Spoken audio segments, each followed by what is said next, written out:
हाँ रे छलिया।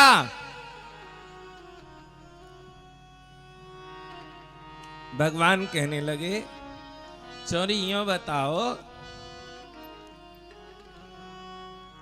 कि तुम नग्न स्नान कायकू कर रही हो।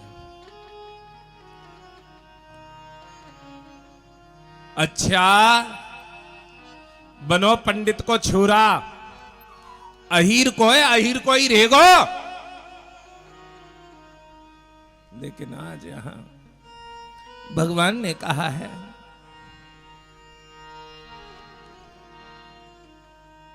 अहीर को और अहीर को रहेगो। भगवान ने कहा किसी नदी में, तालाब में नग्न स्नान नहीं करना चाहिए।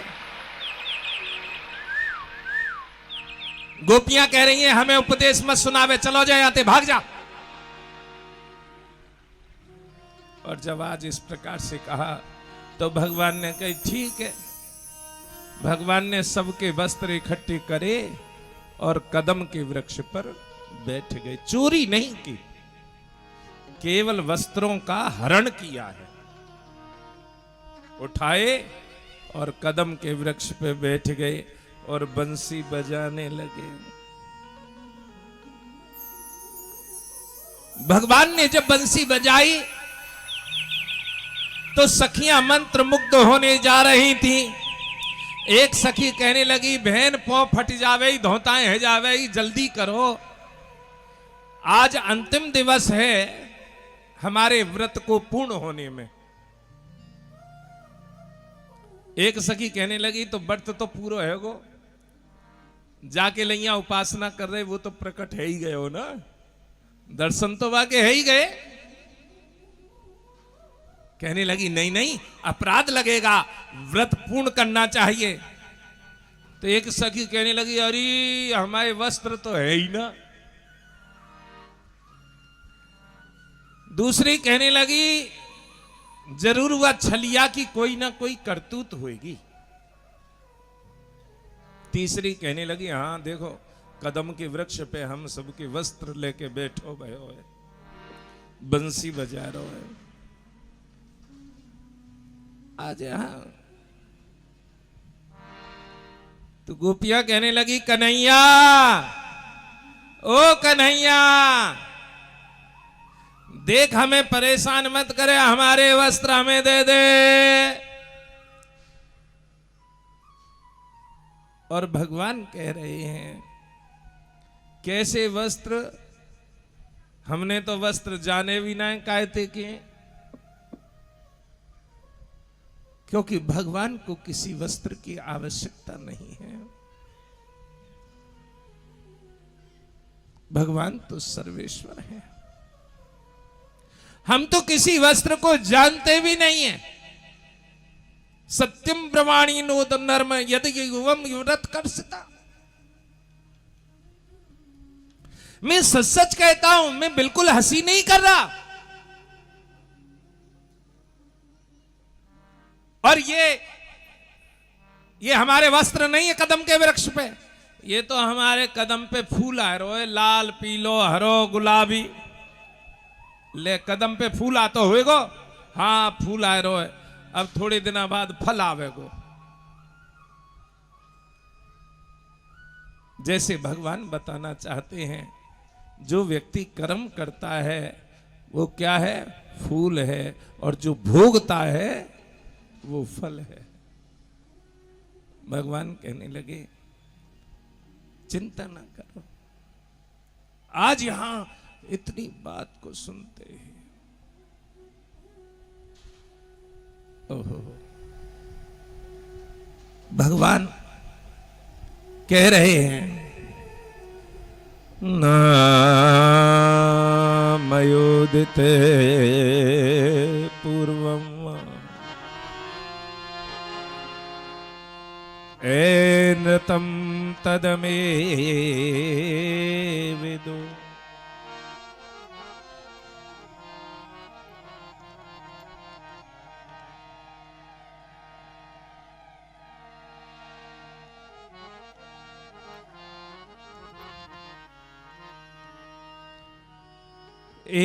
एक कसे प्रतिक्ष्वम सहेवोत सुमध्यमा।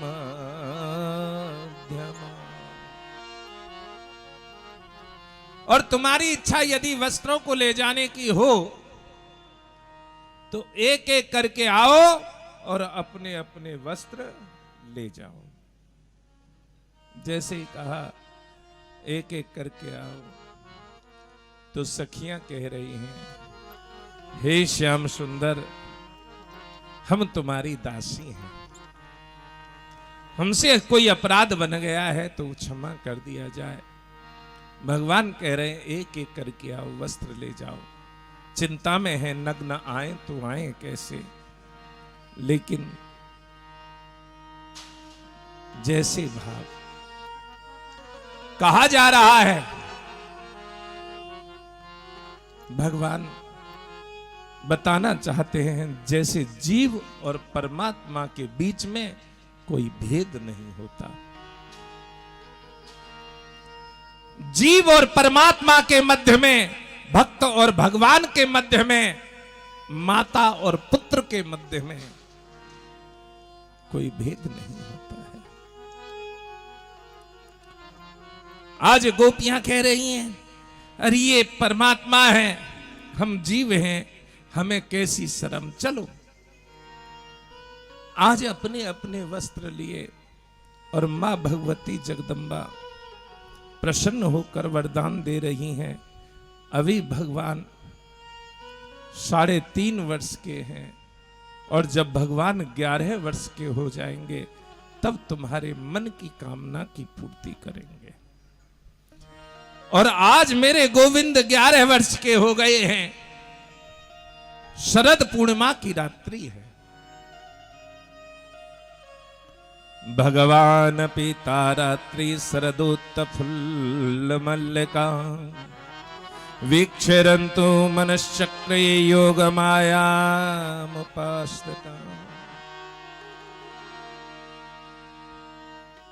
शरद ऋतु है, शरद पूर्णिमा की रात्रि, और तारात्रि वही रात्रि है जो मां जगदम्बा भवानी ने वरदान दिया था। और यहां वही समय है और केवल वही गोपियां रास मंडल में प्रवेश करेंगी जिन्होंने व्रत किया था। आप लोग सोच रहे होंगे कि ऐसे ही जिसने बांसुरी सुनी वही चला गया रास में, ऐसा नहीं हो सकता। रास में जाने का अधिकारी होता है, और अधिकारी कौन है? जिसने पहले व्रत किया है। यानी किसी भी कथा में, किसी सत्संग में जाने का अधिकारी कौन है? जिसका पहले व्रत प्रबल है, जिसका व्रत प्रबल नहीं है। आप लोग सोच रहे होंगे हमें तो पता नहीं था, हम परीक्षित कैसे बन गए? जन्म जन्मांतरों के पुण्य उदित होते हैं, तब जाकर इस गद्दी पर बैठा जाता है। जन्म जन्मांतरों के, एक जन्म के नहीं, जन्म जन्मांतरों के। और उसमें भी त्याग। तुम्हें ये ऐसे ही नहीं मिल गया है, तुम्हें बिठाया गया है। और वो त्याग किसका रहा? जो मेहनत करके गुरुदेव के प्रति भाव रखे था। तो आपका पुण्य और दूसरे व्यक्ति का त्याग जब उसका मेल हुआ, तब जाकर आप इस गद्दी पर बैठे हैं। तो रास में हर सखी प्रवेश नहीं कर सकती, हर व्यक्ति प्रवेश नहीं कर सकता है। रास में प्रवेश वही कर सकता है जो अधिकारी होगा। जैसे कि शेरनी का दूध दोहना है तो उसके लिए स्वर्ण के पात्र की आवश्यकता है। यदि स्वर्ण का पात्र होगा तो तो शेरनी का दूध दोहा जा सकता है, और यदि स्वर्ण का पात्र नहीं है तो उस दूध को रोका नहीं जा सकता। तो आप अपने भावों को स्पष्ट करें। भगवान ने जैसे ही बंसी बजाई है, निशम्य गीतम तदनंग वर्धनम व्रज स्त्रिया कृष्ण गृहीत मानसा। भगवान ने जैसे ही बंसी की तान छेड़ी तो मन के सारी वस्तुएं, मन की वस्तुएं होती हैं, हमारे मन की कुछ वस्तुएं होती हैं। भगवान की बंसी की तान सुनते ही मन की सारी वस्तुएं छिन गई। अब मन की वस्तु क्या है? पहला होता है भय, यानी कि डर।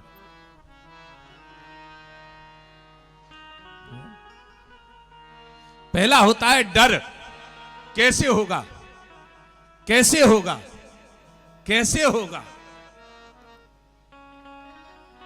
लेकिन गुरुदेव कहते थे डर के लिए, कभी दुनिया से डरते थे कि छिप छिप प्यार करते थे। कभी दुनिया से डरते थे कि छुप छुप प्यार करते थे। कभी दुनिया से डरते थे कि छिप छिप प्यार करते थे। कभी दुनिया से डरते थे कि छुप छुप प्यार करते थे। इन्हीं से दिल लगा बैठे, जो होगा देखा जाएगा। इन्हीं से दिल लगा बैठे, जो होगा देखा जाएगा। इन्हें अपना बना बैठे, जो होगा देखा जाएगा। इन्हें अपना बना बैठे, जो होगा देखा जाएगा।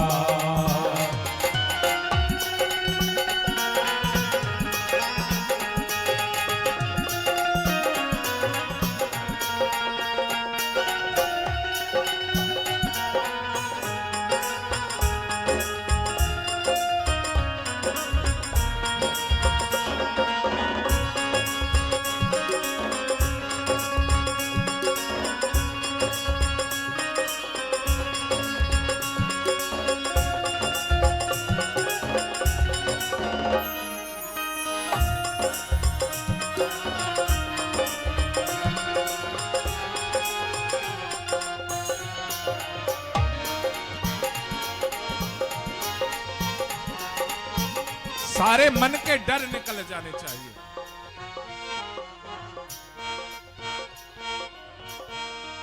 यहाँ सब मुझसे कहते हैं तू मेरा है, तू मेरा है। यहाँ सब मुझसे कहते हैं तू मेरा है, तू मेरा है। यहाँ सब मुझसे कहते हैं तू मेरा है, तू मेरा है। यहाँ सब मुझसे कहते हैं तू मेरा है, तू मेरा है। मैं किसका हूँ ये झगड़ा तुम, मैं किसका हूँ ये झगड़ा तुम मिटा दो के तो क्या होगा। मैं किसका हूँ ये झगड़ा तो मिटा दो, ये तो क्या होगा। लगन हरे से लगा बैठे, जो होगा देखा जाएगा। लगन हरे से लगा बैठे, जो होगा देखा जाएगा।